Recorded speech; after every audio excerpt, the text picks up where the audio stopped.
আজ আপনাদের নিয়ে যাচ্ছি ব্রাহ্মণবাড়িয়ার ঐতিহাসিক মেড্ডা দেবনাথ শ্মশানে। মন্দিরের গেটে ঢুকতেই চোখে পড়ে নাথ সম্প্রদায়ের সমাধিক্ষেত্র লেখা। ভিতরে প্রবেশ করলে সামনে দেখা মিলবে মহাদেবের মন্দির, দারুণ সুন্দরভাবে নির্মিত। এই মন্দিরে প্রতিদিনই ভক্তরা দর্শনে আসেন। মন্দির কমপ্লেক্সের এক পাশে রয়েছে একটি মঠ, যার চারপাশে সুন্দর করে লাগানো গাছপালা পুরো জায়গাটিকে আরো শান্তিময় করে তুলেছে। এখানে মৃত ব্যক্তিকে স্নান করানোর জন্য আলাদা একটা জায়গা আছে, আর মন্দির ঘিরে কলা গাছ সহ বিভিন্ন গাছের সারি জায়গাটিকে করে তুলেছে আরো প্রাকৃতিক। শ্মশানে আছে দাহ করার নির্দিষ্ট স্থান, আর সেটি সবচেয়ে মন ছুঁয়ে যায়।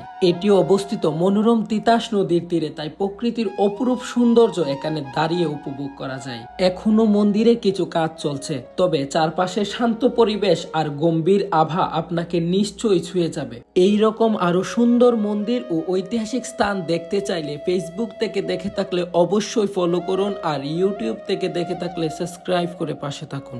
নমস্কার।